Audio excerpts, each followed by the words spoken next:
Welcome back to the channel. Today I'm going to be discussing The Guns of August by Barbara Tuchman. And this is a book that's been on my to-read list for a very long time, actually. I first heard about it through reading Robert F. Kennedy's 13 Days, and he alluded to the fact that he and President Kennedy had read The Guns of August recently. It was a new book at that time. I think it came out in 1962. And in context of the Cuban Missile Crisis, how a certain inevitability can set in to put events in motion.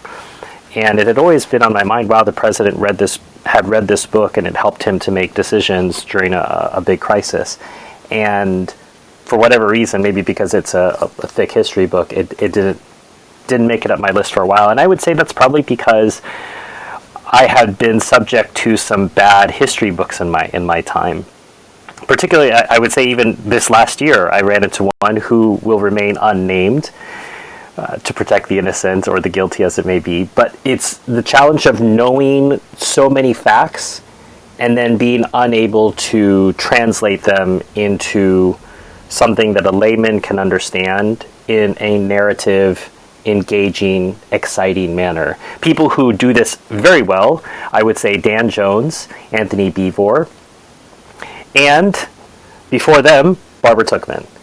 So The Guns of August are going to give you an insight into World War I, in all likelihood, that you've never received in school at any level, high school, undergraduate, or graduate. I just think it's such a kaleidoscopic view of World War I's beginnings in general, but by focusing on the beginnings, you get an insight into what came before and what would come after. And I've come to, I think I sensed it before reading this book, but reading this book has confirmed this belief in me that World War I was not only the defining event of the 20th century, but it was the middle of a trilogy of wars that began in 1870 and ended in 1945. And World War II was simply a continuation of World War I. It has to be seen that way. And once you've read books like The Guns of August giving you insights into how World War I happened in the first place, I think it's simply inevitable to think of it that way.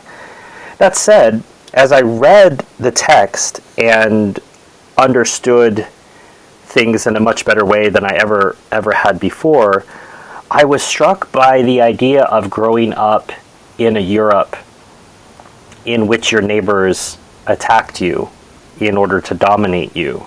And yes, I know that is human history, and I'm not pretending to be naive in that way. I am saying that for someone who has now spent the last almost decade of his life in Europe and is used to the status quo of how life is in Europe now, it's very hard for me to cast my mind back to even, let's say, the times after the 50s. I was chatting with a friend about this book the other day, and he said that his sister, it was his sister who was interested in dating a German, but the family said, no, there will be no dating of Germans. There's not in this house. And this was, let's say, 50s or 60s, sometime after the war, but fresh enough that there was not going to be any kind of marital alliance with the enemy. And I was told this was similar with my maternal grandmother. Singapore was occupied by the Japanese during World War II, and she saw the Japanese commit atrocities and had a similar reflex to Japanese people long after the war had ended. And so growing up in a Europe in which national tendencies are made into jokes rather than the subject of how wars happen or are conducted, it just shows you what distance we have from that time period and how time heals those wounds. And what's wonderful about the first part of this book is she's going to catch you up. She doesn't assume that you know anything. She does assume that you appreciate beautiful writing. There are some quotes in here that just showcase what a powerhouse of a writer she is, how well read she was. I mean, the bibliography alone, I think, is something like 15 pages, and then she has endnotes that are 30 or 40 pages. So she did her homework, and we get to benefit from it in having the synthesis of all of her research and all of her thinking put into this wonderfully bound together narrative. The first part of the book gives you essentially briefings on all of the countries involved. So you get a briefing on what's happening with Russia post the last war they were in and what the relationship is in the Triple Entente. You get a briefing on the sick man of Europe, the Ottoman Empire. You get a briefing on English politics, French politics, German politics, and how all of the state of play in each of those nations leads you to the doorstep of World War I, and that an entire generation had grown up thinking this was inevitable. And again, trying to cast yourself in the mind of these people, how could you imagine a war would be inevitable? And once again, the gap was between their conception of war, which in the past was limited against professionals only, not usually involving civilians, and the technology had advanced, particularly the machine gun, such that more casualties were going to be inflicted than all these other wars combined. And tactics were outdated, hence you had these formerly brilliant commanders who couldn't grapple with new technology and new tactics. And the second part of the book then gets you into these detailed August events in which the war was won or lost, you could say. The Germans had a very clear chance of winning the war within these first 6 weeks, as they had planned to do, down to the day, number, letter, time, everything, with typical German precision. But there were these little ifs that came into play, and it always reminds you that no plan survives contact with the enemy. I think this is von Clausewitz, that the German plan had 3 ifs that undermined it. 2 from outsiders and 1 from themselves. And there are more ifs, so I'm oversimplifying by focusing on 3 ifs, but there are 3 ifs that stand out to my mind in the story. The first if is the Russians. So the Russians, true to their treaty obligations, engage the Germans on the Prussian front, so on the Eastern Front, and much sooner than they could possibly have done it in the past. They had always had this idea of 6 weeks to mobilization, and the Germans had thought that as well. Instead, the Russians are able to mobilize enough troops within 14 days to alarm the Germans enough for them to disengage 2 corps to send them back to reinforce the Eastern Front. And as a result, the German advance is missing 2 full corps that would very probably have made a big difference. So the Russians, by pulling away 2 corps of the German attack, made a big difference. That's a big if. So if that doesn't happen, ...